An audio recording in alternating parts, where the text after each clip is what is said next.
Tala patulaw Samoa Entertainment TV mayapia. May salawa flo tangata oilo tatlo tanu wanga ba ay fai tui pui COVID. Iba iba pasende le na fai. E fai tui ona fa atu ayai leo Samoa se tulanga sanga lebu. Petai. Ole taimine fitus fulima fe wa umon fai ola tui mumua. E ese mai le tolus frua fe lima sela wa umon fai ola tui yelua. Petai fa mau malanga fa awau. Aba lele mai fafo. Talu mai folo ngau taimil fai ngā malo o tona ai. Toe lima malanga mai fafo o lo tutoi. E au fiai malanga o le salua limon masina nei. Asa mua Novemba isi malanga fo o tutoi. Ina masina o Desemba. Ai o le nganga mago lungo le malo fo o tula i mai nei. O le saunga le mu o le tunu. Ma awala tala fia ngai e lima ta ina ia na ngā luenga wha al soifua malo lo ina. Ola mau pele ava noi toi talo sa haile sa bea ma ofisa sili o le mtanga wengo tina mtamai tai. Le fionga afa msanga fa au winga mtalo. Lea ufa amao ni mai. Le fionga lpala mia fia mena o mta afa wa umale au ngala na kunakalate. Ua mau fo itala. Ele itoi fa asala la wina le ava nua lea. Pere utulanga maleala o bea masani e utulanga Tofi fa apeo ngal malo. Ainisi o tala ilfini ngalo le loya sili ia la feiloa imal tamaita ipale mia. Sa nole fionga fia mewa uma una faila la feilo inga. Mai o hatangia mai lea feilo inga. Le fa awa wipea lea.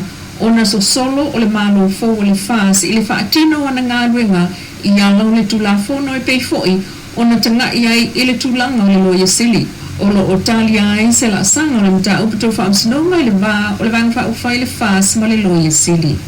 O aso o susu le vai ngale au tapu ai fam sinonga ile fal fam sinu mulu e tuli lo ta un ta upe tolo lo toi on ta upu e tolo lo mata i tu el to tele la to fa ai unga talu e tolo no fall HRPP o lo fina wina nei e au fiari no fall o au keneti sio le ne toi masi ila val fam sinonga o fam sino sili mal vai ngolo ye mata i tu le ba o mauta ya ele sa nge mo li ma ulem ta upu tanga e papali i mwala fa asanga i fai pule manu malolo na itu malo.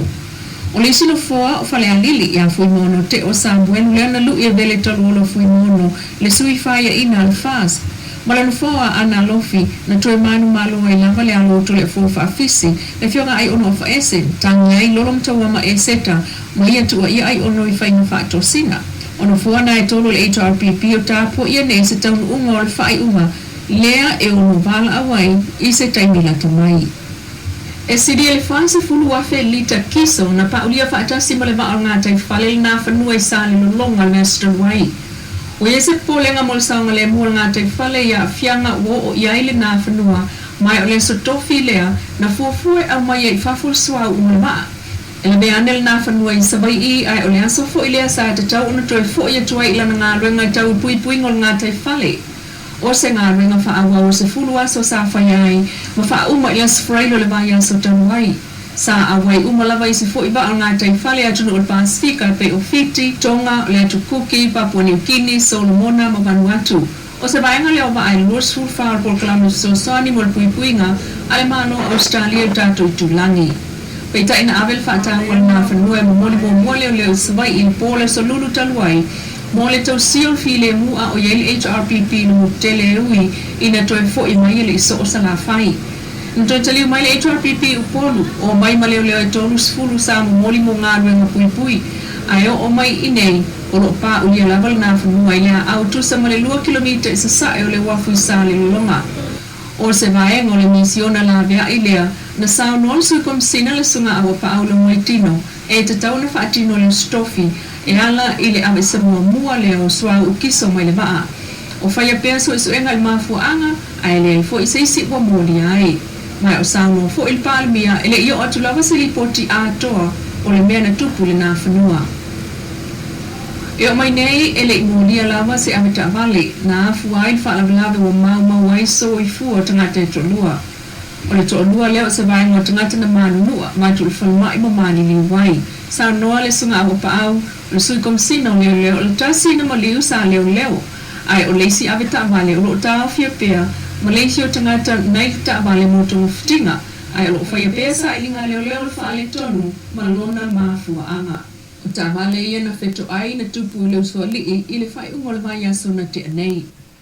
O finangaro ile fiungal pala mia fia mena o mi mata afai a mata tulvaya solenei. O na faala au iloa ile tunumta o putala noa ina il kabineta ile umai o na fono ya solulu o vaya staitasi. Ya ngai ya lea no mo fasanga na e oto ya isi o mita o mo si kia tanto. No.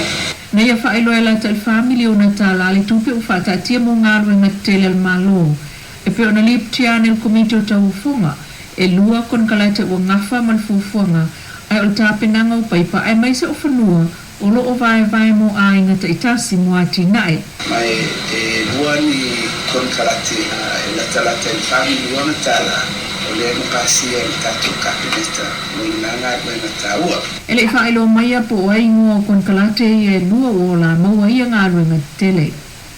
E le whaesi whai unga kabineta, i le ripoti tau maketi e maise se maketi na fuafua mo songi e mana mia inisi o whaamtalanga wha au popo, ai o le fia iloa po o ai e ngafa tonu man maketi.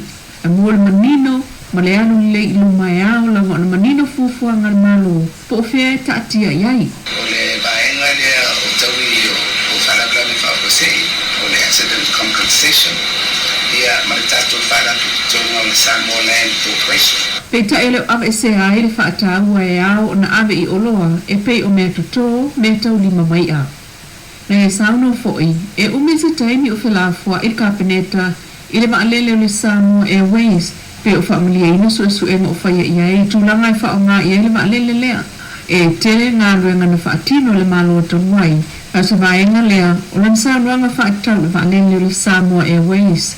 Le fasolo mai le Polynesian Airlines e pei o tutino fa pisinisi sa nafa mai fatino o le atina o tato malele o le afianga fo o tato malo o le fa no ina le o le faia le o fa maulina o le longa tupe e fai fatino ai na yo ina mo le atina o tato malele ia ma o tu mana o le o sisi le tuto ai tato kabineta fo ina ia malama ile anga e uma o fa mo ma ia mauti no o lo o sauna le mu ia le tu tau tape nanga o le tupe ia ai mai se fo ia le tu langa o le no fo ai talafu po ani si mana onga ile no manai e ono yeini ia yeina fale tupe e ao ona au yeini sila le malo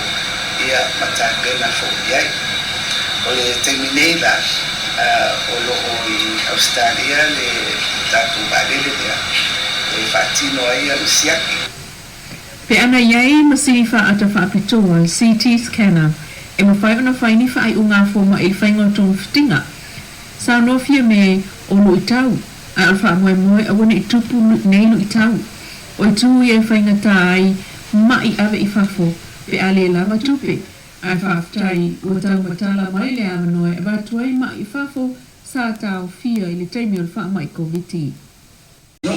Na ia whaeloa la tal family o na Tala le tupe o whatatia mo ngaru e ngatele al malo. E pe o na lip tiane il komite o tau funga e lua kon kalata o ngafa man fufuanga ai o tape nanga o paipa ai maise o whanua o lo o vai mo a ingata itasi mo ati nae. Mai e lua ni kon kalate e lata il family o na Tala o le mukasi e tato kabineta mo inanga e na taua. E le whaelo maia po ai ngua kon kalate e lua o la maua ia ngaru e ngatele. E le whaesi whai unga kabineta i le ripoti tau maketi ai maise se maketi na fuafua mo songi e mana mia inisi o whaamtalanga wha au popo ai o le fia iloa po o ai e ngafa tonu man maketi e mua le manino ma le anu le ilu mai au la ngona manino fuafua ngal malo po o fia e taatia iai. O le baenga lea o taui o whalabla me whaopasei o le accident compensation ia maritato whala tonga o le Samoa Land Corporation. Peita ele ave se ai le whaataua e au na ave i oloa e pei o mea tuto mea tau lima mai a.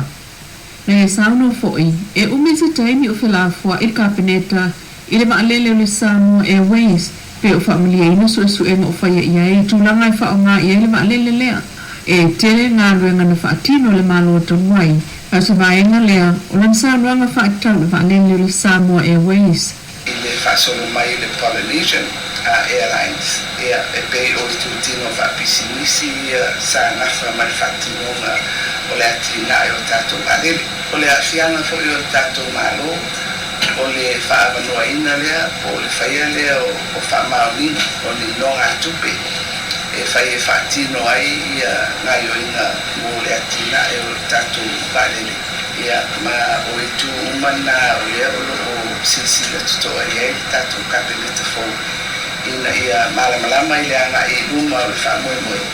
Ma ia mautinoa o lo o saunga le mu. Ia le tu tau tapenanga o le tupe. Ia ai mese fo i o le tūlanga o le nofo ai tālafu. Po anisi mana onga i le luma nai. E ono iei ia ieinga. Whare tupe e ao ona au iei sila ale malo. Ia matapena fo iai. O le terminela o lo o i Australia le tātou valele lea. E whaatino ai au siaki. Pe ana iei masini ata whaapitoa le CT scanner e mawhai ona whaini whai unga fōma e whainga tōna whitinga. Sa nofia me o lo i tau. A alwha moe a wane i tupu nei lo i tau. O i tū i e whainga tai mai ave i whafo pe ale lava tupe. Ai whaafitai ua tau matala mai le amanoa e wātua i mai i whafo sa tau fia i le teimi o le wha mai COVID. O lo o tau